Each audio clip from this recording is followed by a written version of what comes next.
Japan is an amazing country. It's often thought of as one of the most famous countries in the world. But how much do you really know about it? Hi, my name is Bachman, and you probably know me from this class. Yeah, probably not. There are so many things about Japan that make it famous, but today, that isn't our focus.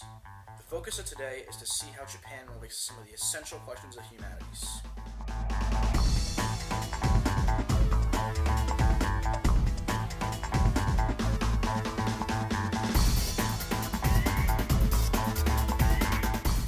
I'm sure that all of you know the essential questions of humanities that we learn throughout the year, and trust me, I hate them just as much as you do. But today I'm going to show you some of the interesting stuff that links to the questions, and it's all about Japan. Yay! Alright, the first question that we're going to be looking at today is, how does where we live impact who we are? Of course, as expected, living in America, we have a lifestyle that's a lot different from a Japanese person that would be our age. One of the biggest things that influence Japan is how it's in a very, very strange location, and it has so many natural disasters like earthquakes and volcanoes, and having to live through all this stuff obviously made them have to adjust their culture so that they can just survive it and still live on the same land. One of the other things that has a pretty big impact on their culture is how they associate with other countries in the world. In case you didn't already know, and I'm almost positive that you didn't, Japan literally has no natural resources. No oil, no coal, nothing. So they're entirely dependent on other countries to get this stuff so that they can get their power and drive their cars and all that fancy schmancy stuff. Alright, another question that might have a giant influence is, what are human rights and who determines them? I can already tell how interested you are in this presentation.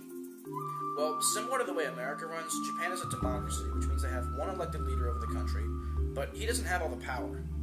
And their form of civil law is actually very similar to the same form of civil law that they use in Germany. I'd go into detail and explain it, but I can tell you don't want me to. Alright, the third essential question deals with how science and technology influences Japan. As you guys already know, Japan is one of the most scientifically and technologically advanced countries in the whole world. Japan has a lot of really good advances in medicine, science, and all that stuff. But something I think a lot of people don't tend to think about that much is the fact that some of the biggest technology companies in the world are centered in Japan. And this obviously helps them because it helps to pump money into their economy because of how much business they're getting from all these big companies. Companies such as Sony, Toshiba, Toyota, all of which I'm sure you're familiar with, are all Japanese companies and they're all centered in Japan. So obviously that helps their economy because it pumps a lot of money in because of the products they're making. Alright, we have time for one more question here, and it deals with how the Japanese explain their existence in the universe. Like many other countries, most of the Japanese explain their existence through religion, the biggest of which in Japan is Shintoism.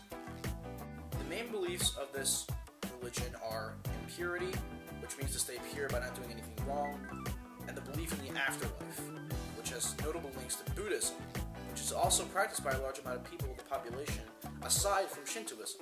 So they basically practice the two religions sort of together. Not all the people do that, but there are a lot of people that do that. So they basically explain their existence in the universe that way. Okay, by now I'm positive that you're tired of hearing me talk, and my throat kind of hurts. So I'm going to conclude with this. Japan is a very interesting country, and it relates greatly to the essential questions of humanities. And I don't think that's something a lot of people tend to explore that much. So just think about what I said today, and who knows, maybe it could help you in the future. Yeah, probably not.